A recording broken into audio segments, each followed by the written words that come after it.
had were completely different. Right. The way that people communicated were completely different. So be on top of all these changes and where the money is going, where the investment is going, and the way people are communicating at this time, it's key. Because what you learn in a university, and you can be in the best university in the world, Right. it's probably not what's happening in the real world, because like things are changing every single day. So even if they want to keep on top of everything in any university, you will be probably unupdated in the day one. We'll start Right.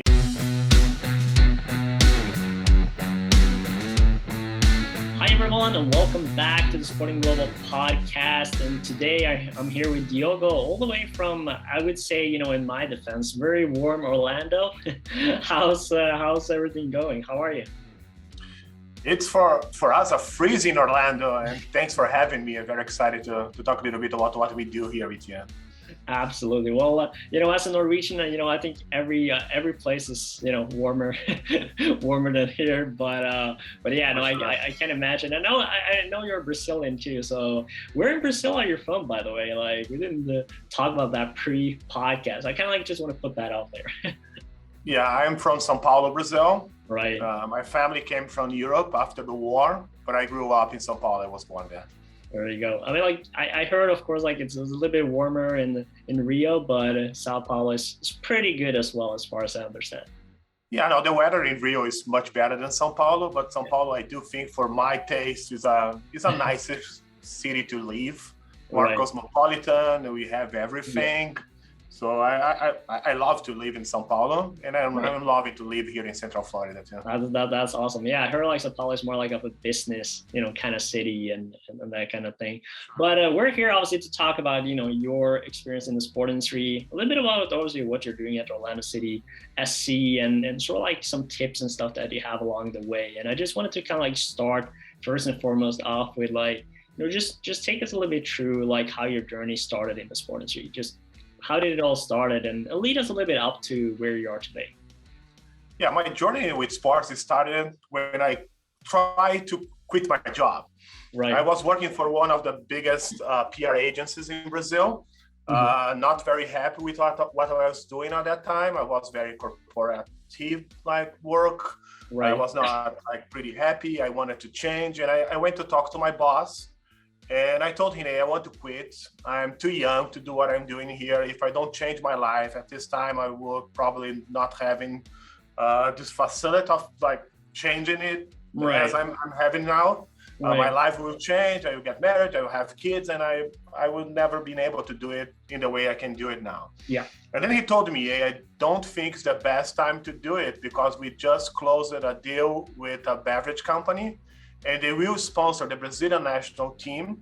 And I was thinking about you to take care of this contract. So I would take everything you are doing out of you, and I will allow you to go and work with the national team and do communications between this company and the Brazilian national team. Right. And then I told him, of course, forget about everything. I want this job. So I want to quit everything I'm doing here.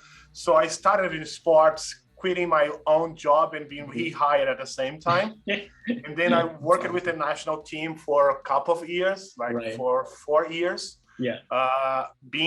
Working with this company, and then I moved to work with the beverage company that was sponsoring the team for more 2 years. Okay. And then I quit this job because it was already too much, too much travels, too much everything. And I was doing the same thing for a long time. Yeah. And then I opened my own communication and marketing sports agency in Sao Paulo, Brazil, with 3 more partners. And then after 4 years, I sold my part and I started to work by myself, working together with some big players as Kaká, Roberto Carlos, Cafu, and many other big Brazilian players. Yeah. And then in 2010, Octagon came back to Brazil as a company. And my former boss, the guy who was working with me on that beverage company that sponsored the Brazilian national team, he became the Octagon's president in Brazil. And then he hired me to go be the head of communications for Octagon Brazil. And I did this job for 4 years.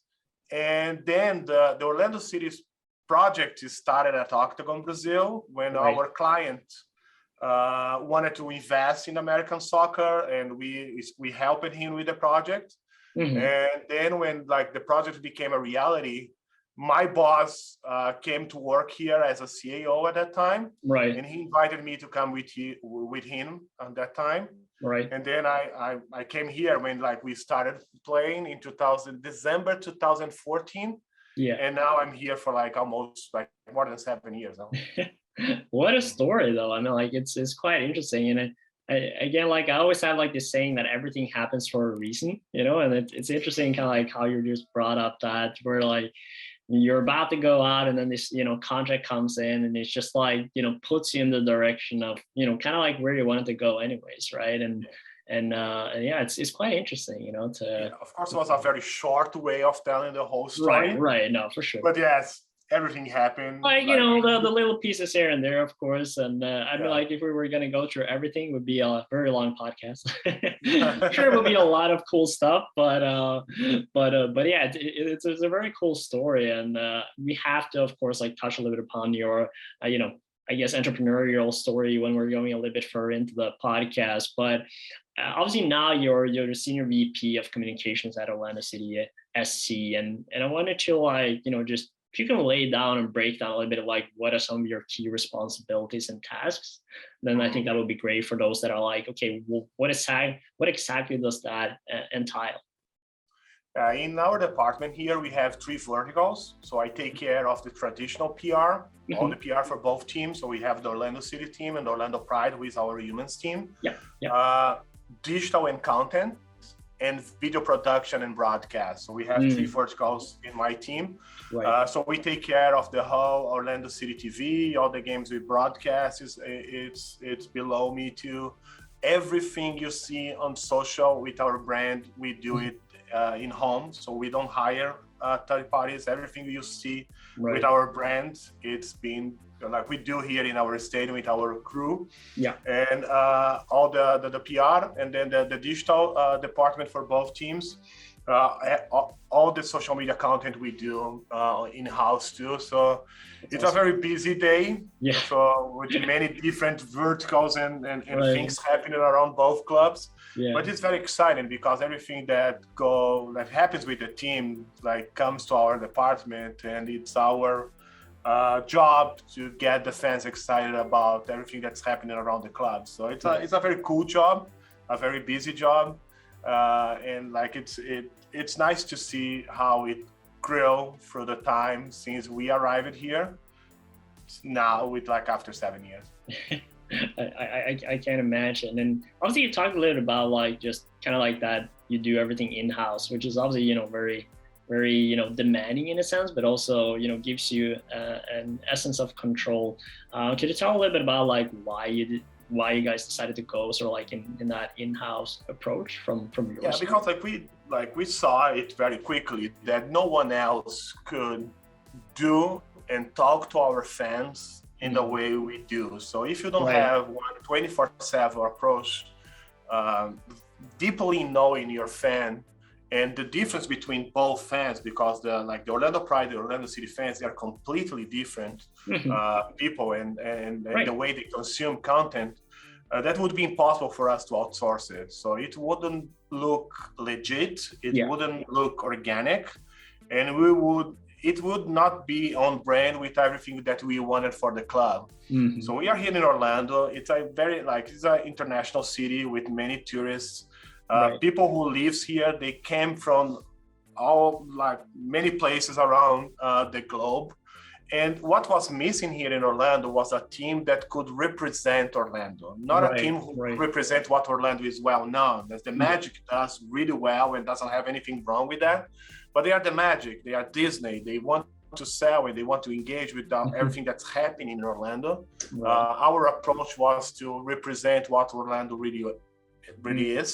Right. And then the best way of doing that was doing it very organically, and without having people doing that the whole day thinking about it would be possible. So that was the thinking about behind the strategy. Right. I think it makes a lot of sense though, because you're having much more of a community local approach to it, and so hence it wouldn't make sense to go on out of house experience, right? Because like who's better to tell the story than the people that are there, right? And that can relate the most to them. So that makes a lot of sense. But obviously, being part of, like, I guess the growth of the MLS and working with the Orlando City SC for the last 7 years. I guess, like, what kind of key moments and decisions over the last years have you seen, that have kind of been vital, not only for, Orlando City SC's growth, but for the MLS as well? Mm-hmm. It's unbelievable how the league grew in 7 years. Mm-hmm. So when we arrived here was like the ending of the big players era. In MLS. So they started with very old guys, like during the 90s, bring all the guys that was already retired, brought to US to give some excitement to the fans, combined with some American players, some Mexican players. So it was very successful until the time they needed to grow. Mm-hmm. And then it started what we call the Beckham era, when they brought David Beckham to US, and all the other teams start to invest in with like big names, big players. So we brought Kaká, New York City FC brought Lampard,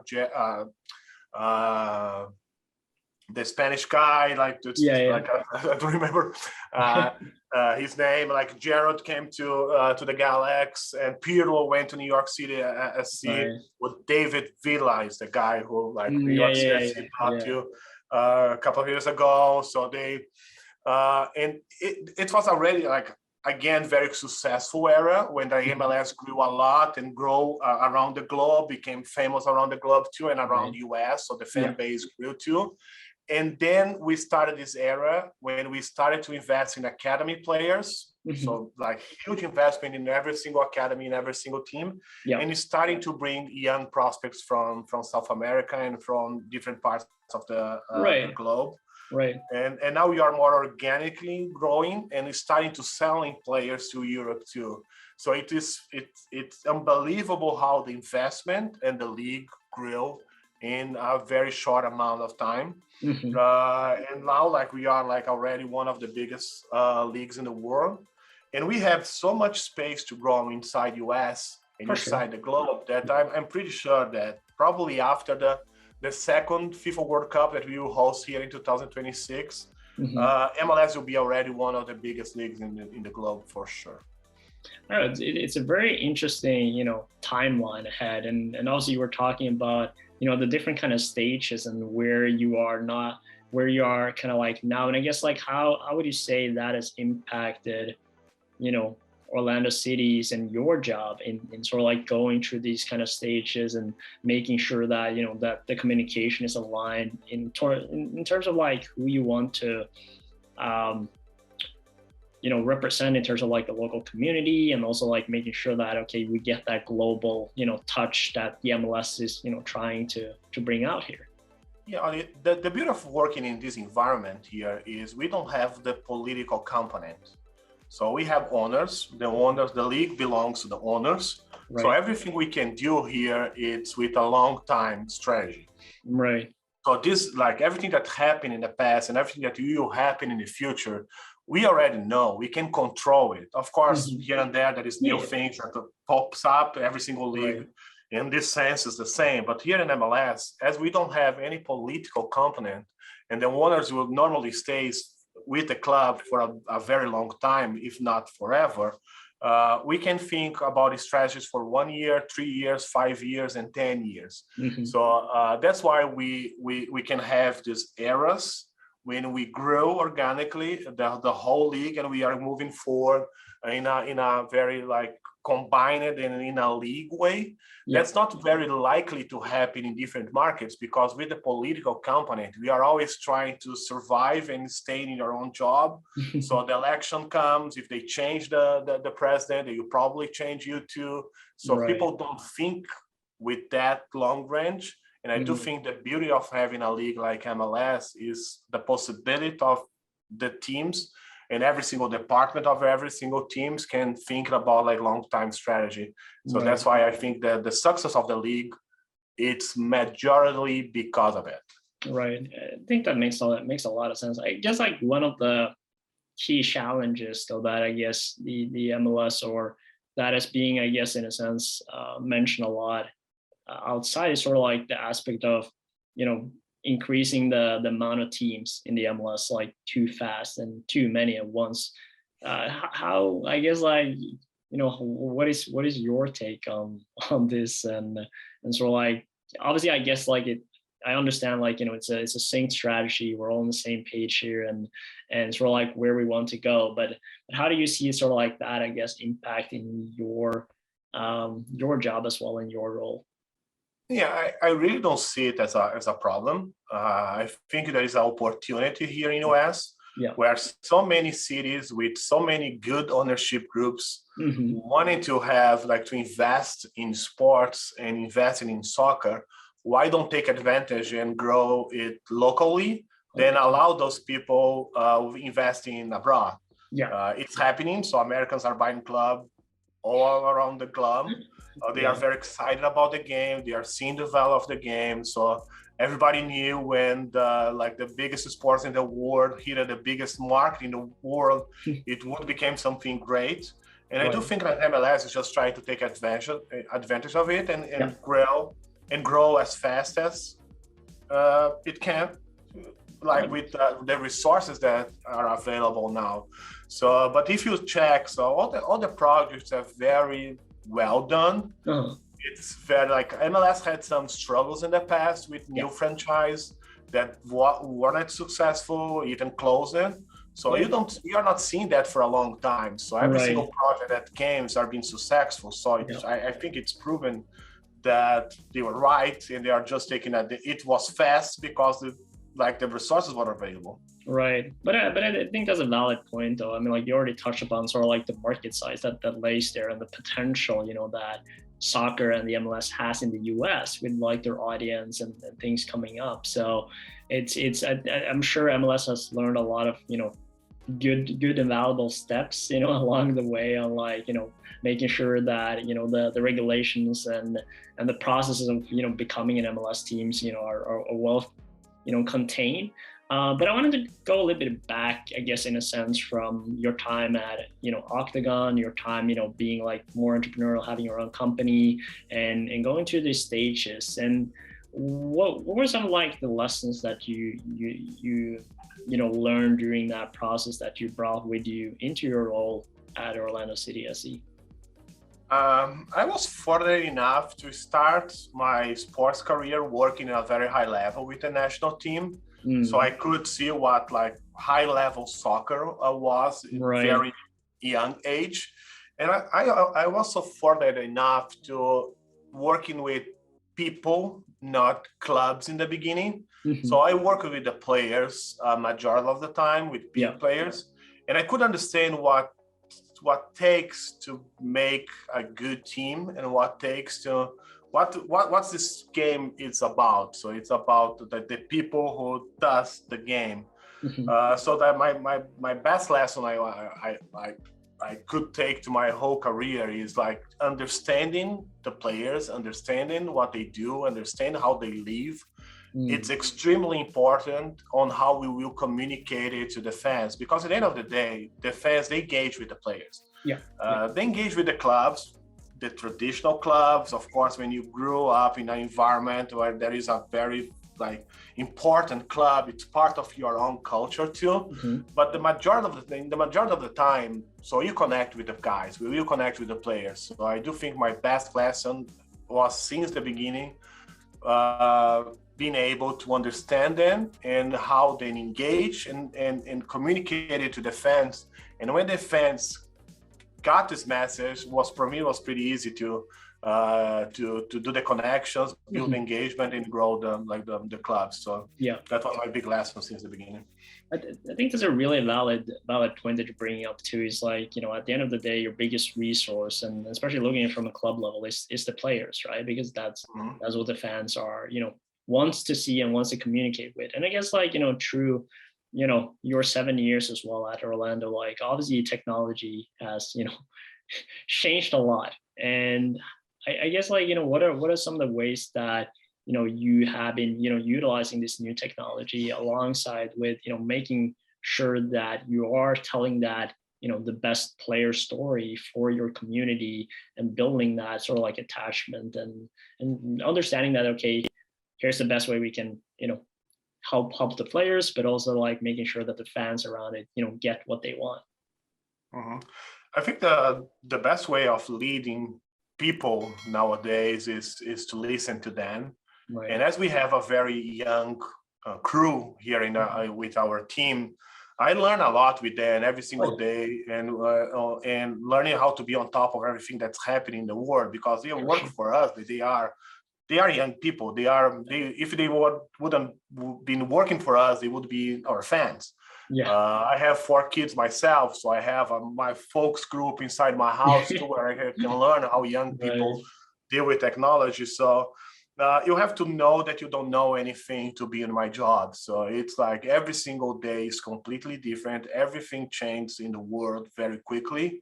So everything that was working for us 1 year ago probably is not working for us anymore. Mm-hmm. And we have to learn and be on top of everything every single day. So this is the beauty of my job too. Right. And with the COVID pandemic, so everything changed so much in a very short amount of time. And we had to deal with so many things that we were not used to.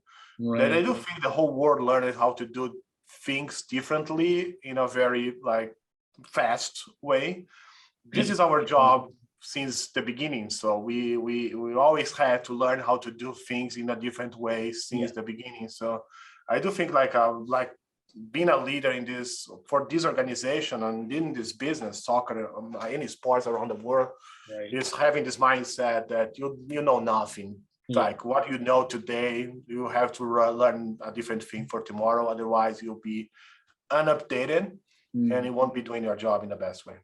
I think that's a really, excellent point in terms of what you're bringing up here. And I think it also showcases the lot of, what kind of potential that are in, the industry for the upcoming generation, right? Because one of their biggest advantages is okay, perhaps different kind of technology, a different kind of, aspect to it, way faster than the people in our industry as today. But it's also, it's very important to ensure that what you are talking about here is that, of course, you're bringing in these kind of, talented people that understand it, but you're always making sure that, okay, you have to be on your toes. Because if you're not on your toes, you're gonna, again, what worked, a year ago, it's not gonna work now. So always adapting and changing, to the what is happening in the industry, in the world as well with the pandemic. And I wanted to obviously, go a little bit back to last year when Orlando Pride, obviously the women's team that you guys have, became the social media team of the year. And I wanted to just talk a bit about what were some of the key initiatives that you were doing in order to achieve this goal and get that award. Yeah, for those who doesn't know, the SBJ award is like the Academy Award for sports marketing. So it's probably the most respectful prize in the world in the sports marketing job. And it was possible for us because we when the COVID pandemic started, I do think we did have a big meeting with the whole club, and I did a big meeting with my crew, making them understand what we needed to do. Right. And what we needed to do was 3 big pillars. Mm-hmm. We want to keep being sustainable for the club because we wanted to keep the jobs. Right. The teams were not playing, so everything was the whole club was relying on us to sell and deliver to the sponsors. So content was if content is the king, at that time, content was the only king. Right. We didn't have anything else to sell than our own content. So we had to build very quickly many things to deliver to the sponsor in order to keep the sustainability. Right. We had to keep our fans entertained because everybody was home. We were in the middle of a lockdown. People were being crazy all the time, and sports played a very important role at that time. So we needed to keep them entertained. And the third pillar was community. a team will only grow when they embrace and are embraced by the community. If the community don't feel that that team belongs to them and are not part of them deeply, they will never buy you. Right. You'll be always around, but in the end of the day, nobody will engage with you, or just a small amount of people will engage with you. Sure. So we took this not as an opportunity, because there is nothing positive with the COVID pandemic. We lost so many people that I hate when people say, this is some positive with the pandemic. There is nothing positive with the pandemic. But we could do it. So, and then we start to do every day a new brainstorm on how we can do it better for our community, how we can do better to engage our fans. And we came out with many new ideas. Then we had the opportunity of going back playing with the Pride. So there was a competition. They called the Challenge Cup, where all the teams went for to a bubble in Utah to start playing again. And then we will have opportunity to have some games and not having to deliver everything. Right. On that week, COVID hit us hard. So we had 9 players positive, and we couldn't go to the bubble. We were the only team who didn't went to the bubble. No. And then we created one strategy that we call the Stan account, when we supported every single team of the tournament without playing. So we are doing content, we are doing engagement with fans, with every single club. And we put a vote one day before every single match, who we would support on that match on the day before. Yeah. And we really supported the team. We did we interviewed the players, we engaged with the fans, we built content with the team. So we really supported on that day. And then we moving forward to every single other game with all the votations, everything we did for this month of competition. That in the end of the competition, we had 3 times more engagement and reach than all the other clubs combined. Wow. So our result on social media, and with everything we did and everything that we delivered, was 3 times bigger than everybody else. And we are not playing. So then we submitted this case to SPJ, and we were fortunate enough to win the social media team of the year with that case, where we did 3 times more than everybody else not playing the competition. So that's really impressive. Congratulations. You know, that's a really cool. It was a team effort, and they were so engaged and they did it so well that if you go back to our account at that time, it's so fun to watch everything that we created, supporting other teams. And every single fan became our fan too, because we were supporting them in some way. Right, because you were supporting their teams, you know. Yeah. It was very out of the box, so having to stand for a different club, and clubs that are our competitors during the season. But I think the whole environment with the pandemic made it possible for our fans to understand it and engage in this initiative too. Yeah. It was funny because our fans started to stand that team that you are cheering on that day too. So it was a very beautiful moment for everybody, and we are fortunate to have the result in the end of it. 100%. And I think, as you were talking about, is that that this initiative, of course, and you as a team itself couldn't be able to be there and play, and you kind of took the entire teams that were there and sort of capitalizing, utilizing it, but also created that in this difficult time, sort of that everyone is in this together kind of situation. I think that's, very key factor, as you were talking about, of okay, how do we, bring in the community factor here, because at the end of the day, we all love soccer. You want to, make the best out of it. And we're trying to, at least be supportive. We can't be there, and then winning those games, at least we'll be there and support, the other teams that are there. Yeah. And at the end of the day, we didn't do it to win any prize. We did it thinking about these 3 pillars, and we could deliver it. So we without the engagement we got, we gave back to our sponsors much more than they would have in a normal competition. We keep entertaining our fans, and we did so many community related actions during that, with that engagement we had with our fans. Yeah. that we could deliver everything that we wanted, and like the price was just like Oh, of the top course. of the cake. Yeah, yeah, With yeah. like No, it's a million. great being acknowledged at least for the work that you are doing, and it's cool to see it kind of like that out of the box results, and that also just goes back how important it is to just be able to think on your feet, because I would assume like that, as you were saying, that message that okay, no, we like our team is not going after all, and that's literally right before the tournament is going to take place.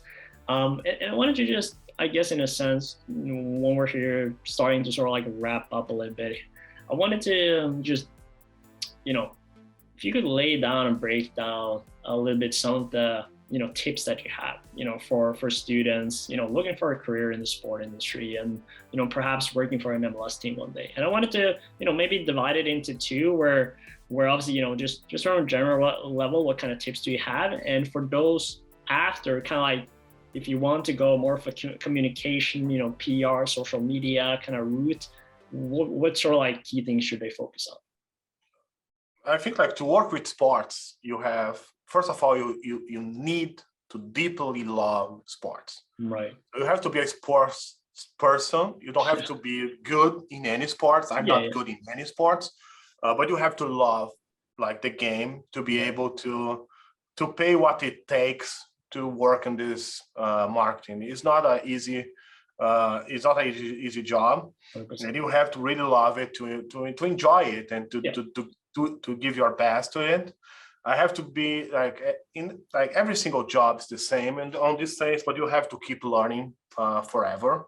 So you can't stop learning, otherwise you'll be like, as I said before, unupdated, and you won't be doing your job really well. You have to be very proactive.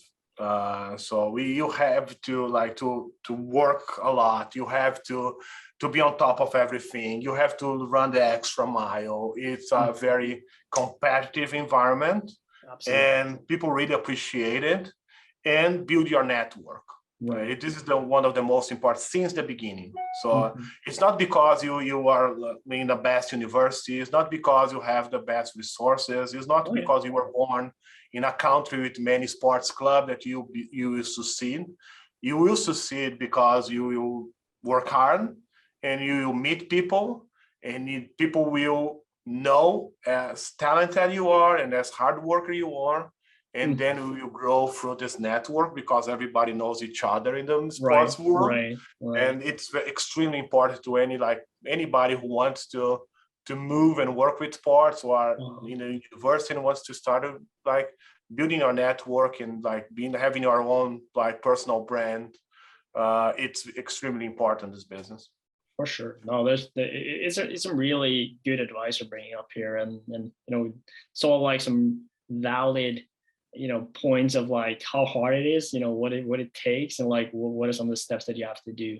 If you want to narrow it down a little bit though, from like those that are perhaps wanting to like try to go more on the communication side of things, and so like in your team, maybe one day, working with communication, like what advice would you give for them in terms of like starting point, like things that they should keep an eye on, perhaps some trends that they should focus on? I think they have to be on top of all the changes that are happening in the communication environment. So when I started working with sport and when I started working my career, like the communications environment and the tools we had were completely different. The way that people communicated were completely different. So be on top of all these changes and where the money is going, where the investment is going, and the way people are communicating at this time, it's key. Because what you learn in a university, and you can be in the best university in the world, it's probably not what's happening in the real world, because like things are changing every single day. So even if they want to keep on top of everything in any university, you will be probably unupdated in the day one will start any job. So understanding that and being on top of everything, seeing all the best cases in the world, keeping studying, keeping looking, keeping knowing the change. And again, it's not because something is doing well now, it will keep doing well in the future.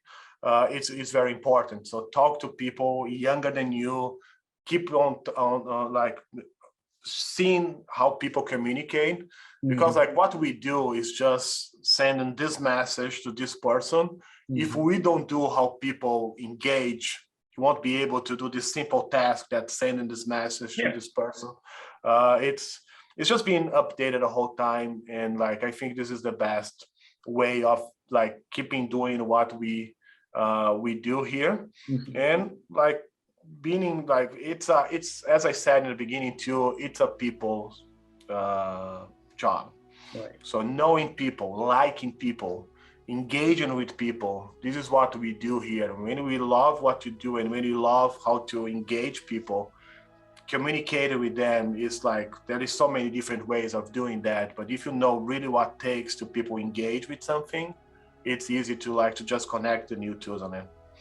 100%. Well, Diogo, I would like to thank you, so much for sharing your tips and insights with us today, and for taking the time as well. And it's been a pleasure having you part of this. I really appreciate it. It was a pleasure to talk to you, and thanks for having me. And if anybody wants any tip, anybody wants to know anything more, just like I am on Twitter, I am on LinkedIn, just find me, and I love to talk to everybody and help in the way I can. Awesome. And then, you can create your Sporting Global account as well. So there's a lot of young and upcoming, industry leaders there that are trying to find their careers, so they can connect with you there as well. I will. Awesome. And we're looking forward to see you there. And I have, I guess in a sense, like one final tradition that we're doing here at the Sporting Global podcast. You might be aware of it, but if not, I have to teach you a little bit Norwegian before we end up. I'll try. I'm good with language. I speak several languages, but I'm sure it's gonna be fine. But it's like a fun tradition we do on like every episode, as a way to, keep it, at the end of the day, we're a Norwegian company. So with every video we do, we always finish with "Vi snakkes," which means "see you later" in Norwegian. So that's what you have to say. Say it again. Vi snakkes. Vi snakkes. There you go. You're practically Norwegian. Perfect. I would love to. I love your country. It's beautiful. Well, thank you so much, Diogo. We really appreciate it. And thank you once again for taking the time. Thank you. I appreciate it.